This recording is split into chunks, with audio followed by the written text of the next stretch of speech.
बरेच दिवस पत्रकार मित्रांनो तुम्हाला आठवत असेल, जनगणना ही जात निहाय करावी अशा प्रकारची मागणी खूप जणांची होती.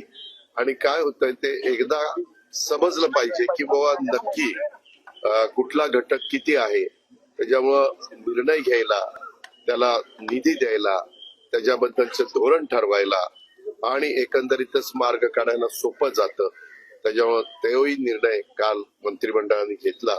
मी कालच ट्विट पण केलं, प्रेस नोट पण काढली, परंतु आज आपण सगळे मला भेटलात तर मी व्यक्तिशः माझ्या वतीनं, राज्य सरकारच्या वतीनं, इव्हन राष्ट्रवादी काँग्रेस पक्षाच्या वतीनं पंतप्रधानांचं आणि त्यांच्या पूर्ण मंत्रिमंडळाचं, अमित शहा साहेबांच्या सहित सर्वांचं मी त्याबद्दल त्यांना धन्यवाद देतो, त्यांचे आभार मानतो. त्यांनी हा निर्णय घेतला त्याबद्दल त्यांचं अभिनंदन.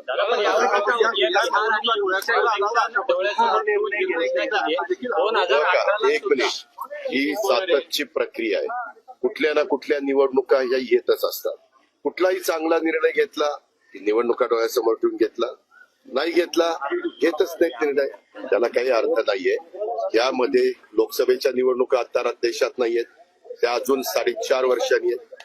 आणि विधानसभेच्या निवडणुका म्हणूनच मध्ये वन नेशन वन इलेक्शन, असं जसं वन नेशन वन टॅक्स हे आपण आणलं जीएसटीच्या निमित्तानं, तसं वन नेशन वन इलेक्शन हा प्रस्ताव पंतप्रधानांचा आहेच.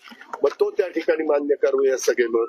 त्याच्यामुळे ह्या ज्या काही गोष्टी आहेत, प्रत्येक कुठलंही काम झालं तर विरोधकांचं कामच असतं, त्याला चांगलं म्हणायचंच नसतं. पूर्वी विरोधक दिलदार मनाचे होते, जसं त्यावेळेस आज वाजपेयी साहेब असते तर त्यांनी अभिनंदन केलं असतं.